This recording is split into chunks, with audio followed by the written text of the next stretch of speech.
Okay, at this time, siyempre para po bigay sa atin ng mensahe sa lahat po ng mga nandito ngayong umagang ito, tawagin po natin siyempre ang OIC ng Center and Development Office. Palakpakan po natin, Mr. Jose Ray Espina.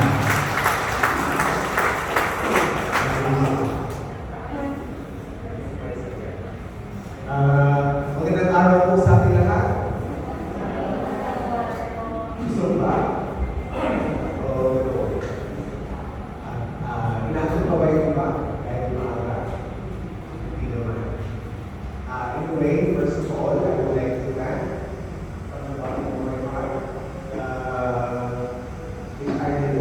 Human Resources Development Office for this very important capacity development for employees so that ating facility po. This is actually a partnership with our office of Human Development Office. Para po, sa katumaran, hindi man dati na magkakaitaon natin. Ang magkakaitaon natin po, ito po yung Biblia, ng rights ng kamabaihan. Pero dito sa Luzon ng Pasig, hindi naman ulit na magkakaitaon natin. Ano lang kamabaihan ang mag-depende ito ating mga capacity development sa Luzon ng Pasig. We advocate equality for all gender. Kaya dito sa Pasig, lahat po ng gender ay tinatawag sa lahat ng anumang binibigyan ng servisyo sa ating pamamayan. So, I'm actually happy na nandito tayo kung isa gawa ng gender sustainability. Itong GST na ito, the basic talaga na matutunan niyo kung ano ang perspektiba ng gender and development. Ituturo sa inyo ng mga resource persons dito sa City Hall. Itong mga nagaganda, may iba ko ba dito? May iba ko? Hindi ko sigurado. Hindi ko sigurado. At of course, ito nagaganda. Nagagawa mo na participants dito sa City Hall. First, ang GST, dati ang nagagawa parang hindi masyadong pinag-iisip. Sa tingnan, hindi masyado siniseryoso. Pero, realize that the national government, dapat tulungan, nakita nila yung importansya ng gender. Kaya actually, ang strategy ng GAN ay mainstreaming. Ibig sabihin ng gender mainstreaming, lahat ng mga departments and officers sa pamahalaan ay may plan. Magsama-sama tayo ang bawat opisina kung paano isama tumaran yung mga layunin ng gender development. So, gusto ng GAN na dapat accessible yung kanyang mga structures, yung mga design. So, nandiyan ang engineering. Pag-iisip kung paano accessible yung ginagawa structure, infrastructure ng ating mga resources. Dapat accessible sa PWD, accessible sa citizen. Yun po yun. Akala nyo ang GAN ay mga training lang, GST, GAN, hindi mo na ito. Malawang mo talaga siya. So, I hope maraming kayo matulungan dito. Layunin ng GAN na malaman nyo ano, iba pa yung deep perspective ng gender at yung respeto sa bawat isa. Ano man ang kanyang natawag na sexual orientation, gender identity, and expression resources. Bago ba sa inyo ako sa Soji? Hindi pa alam, Soji. Kaso parang may kapagay din ba ako? Oo. Kasi isang layunin ng talagang unity bawat sa akin ay mga sariling discrimination. Ano man ang Soji? Sabihin ko, lahat tayo ay may Soji. Ang Soji ay hindi lang applicable sa LGBT community. Kahit ang yataw natin straight na lalaki or straight na babae ay may Soji. Kaya may sexual orientation. Hindi ibig sabihin na bumatol ka sa isang bakla ay magpapakilala ka nito. Kasi iba yung sexual orientation, iba yung identity. Misconception ito yung sinasabi na pag bumatol sa bakla o bumatol sa kapwa babae ay parehas po, hindi po kayo. May kanya-kanya po tayo, so, I hope marami tayong matutunan sa mga politikong nagagandang po at may papakaan or speaker. At yun, maging mamaya ka, walang debate ngayon dito mamaya. Mas malakas ang lalaki, at maging ang mga babae. Kasi gusto natin pantay-pantay. Of course, hindi empowerment naman talaga. Kasi historically, mga sharing nila, tawa pa naman talaga ng panahon pa naman panahon sa Israel. Yung mga tinulog-tulog, nakabuhayin sa kanila kasi balang araw na maalala ka na naman kasi ang lalaki naman talaga ang madala ng pamilya, siya naman talaga ang trabaho. So, hindi na kailangan mag-aaral ng babae ito. At biktimahin natin ito. Sabi na, sa duyan na lang ito. Mag-duyan-duyan na lang ito. Hindi na pag-aaral natin. So, gano'n. Pero, because of gender development, nakikita natin yung yung equality sa lahat ng opportunities. So, nawala na yung segregation patay sa kasaya. Kaya, sa atin sa Pacific, marami ng mga leaders na mga babae. May komisyana ng babae, may mga nilagay ng babae, dahil nakitaan din natin ang kagalingan. So, we are here not to debate, but we will learn that the deeper perspective of gender. Dahil we want to achieve women empowerment and gender equality. So, thank you so much. Muli, magandang araw sa akin. Yes, thank you so much. That's for the day. Yes, Gina. Magandang Nakakatawa yung partner kasi nga, alam niyo ang mga head talagang sobrang busy, pero si Sir Ray, binigyan niyo po tayo ng oras para po personal na magbigay mensahe po para sa atin. Palakpakan po muli natin kung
if unang meron tayo.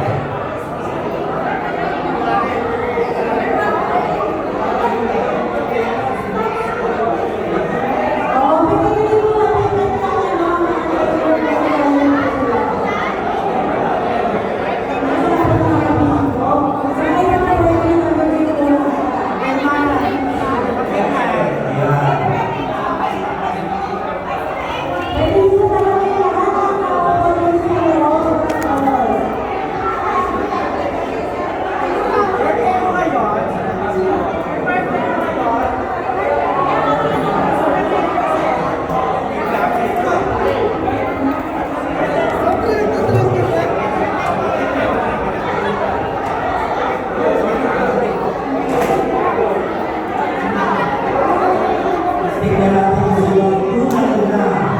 Ayos.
Okay, last 30 seconds. Ayan, 30 seconds.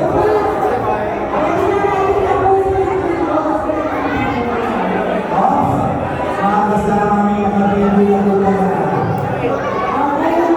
Kaya ito tayo kayo sa ating mga pwesto.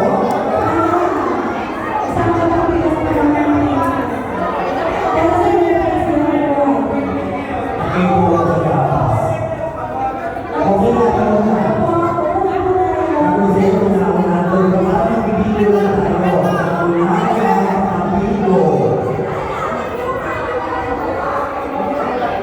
Okay,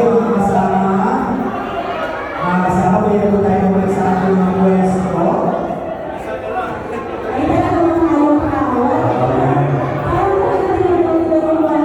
Hindi ka din yung marites.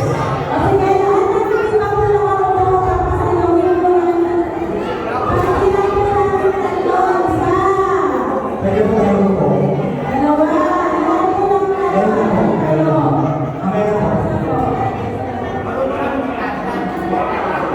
Okay, lahat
Pastor Raven po pala, sorry.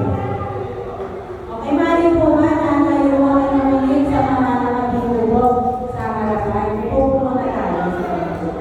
Ngayon po, ang gagawin po nila, babasahin po nila yung nasa inyong bito po natin.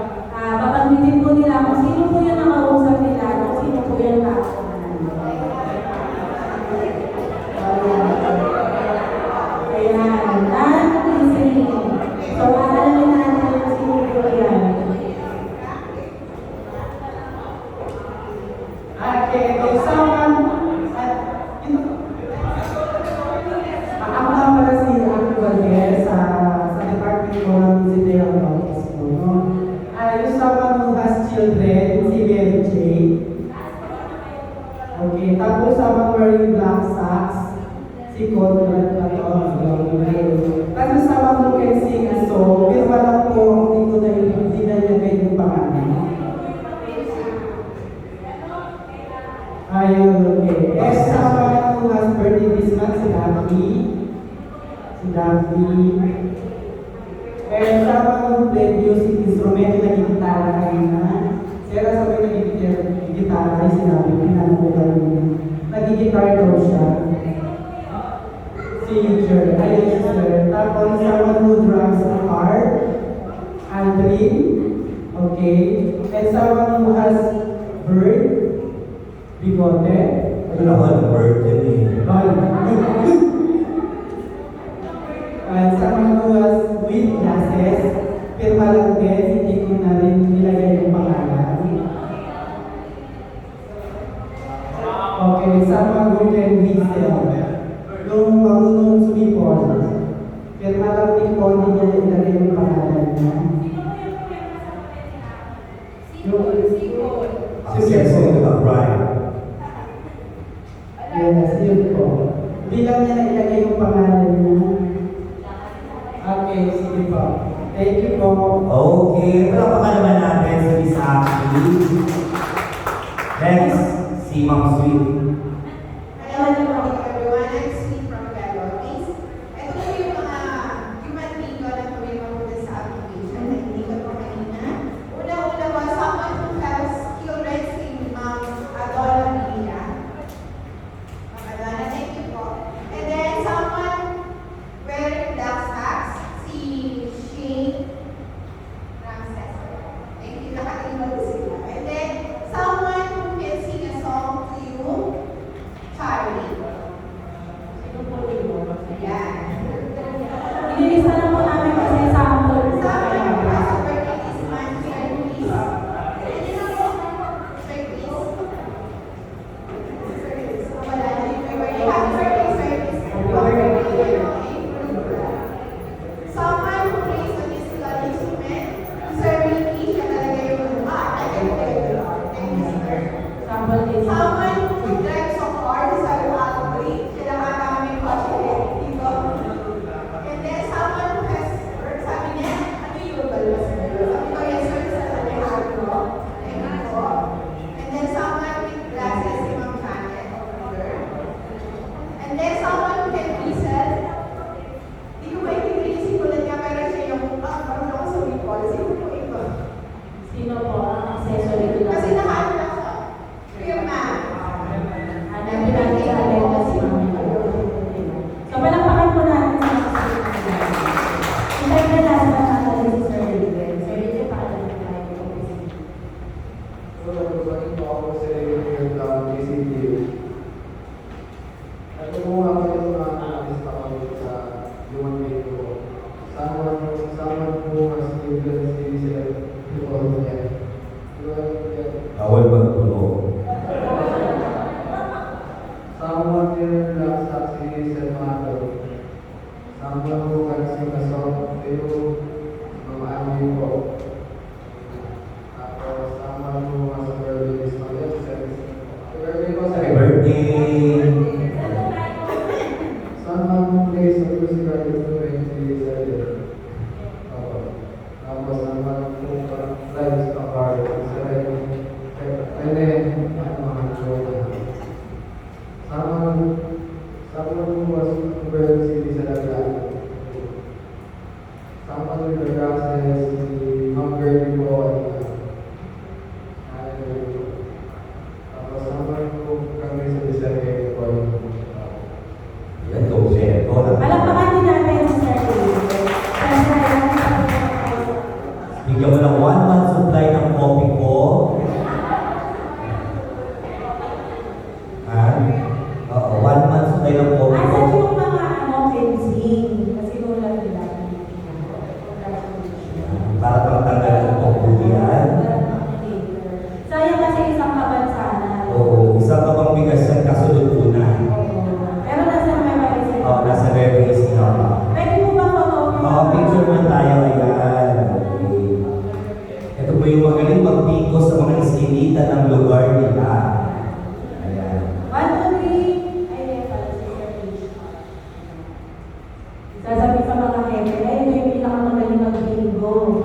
Si SB. Okay, thank you so much. Ayan. At siyempre sa lahat ng mga nag-participate, thank you so much. Ayan eh. Marami po ba na yung mga human being like all the things on table, tapos ibigay na lang po natin sa mga facilitator po natin. Lalapitan po nila kayo.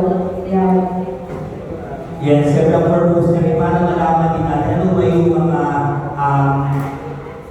kakayanan ng ating mga kasama, pakilala natin in a simple way, na kahit pa paano, every try pala, sige ito, mag-birthday pala to, pupunta kami sa office nila, magkakaroon kami. Di ba gano'n? Kaya pala sila, magaling kumanta, kapag kami nagsuspark kami, uwi natin singer. Ito pala, may nausin. Oo, isa pa yung pag-uwi. Oo. O syempre ngayon, dahil kakilala natin sila sa mga bulong-bulungan. Syempre, 2 day po itong training natin. And sure ako yung mga tinapihan natin ngayon, kasama natin sa opisina, kausap natin sa pag-uwi. Kaibigan natin. Pero ngayon, dahil nasa iisang lokal na pamahalaan lamang po tayo, syempre, ayaw naman po natin na pag naglalangan tayo sa labas, nakasama po natin yan sa training, pero lima na lang, di ba? So ngayon po, magpipilang tayo at magre-review po tayo. Ang bilang natin is 1 to 5. Okay, so 1, 2, 3, 4, 5. 1, 2, 3, 4, 5. Okay, ganun po tayo ha? mag-start po tayo kay Ma'am Girl. Okay, 1.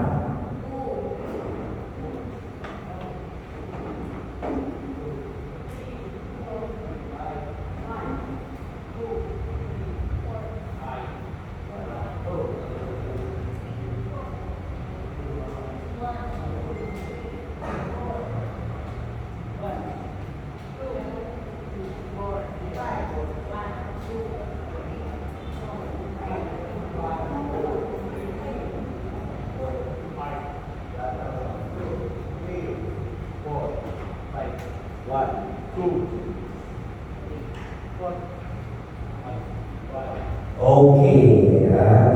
So pakitandaan ko ha, lahat ng numbers natin. Una po muna lahat ng number 1, dito po. 1, 2, 3, 4, 5. Lipat po tayo. Lipat po tayo. Ayan, dali na po yung mga gamit ninyo. Sama niyo po yung gamit ninyo kasi ito po ang magiging opening ng mga kulit. Hanggang tomorrow.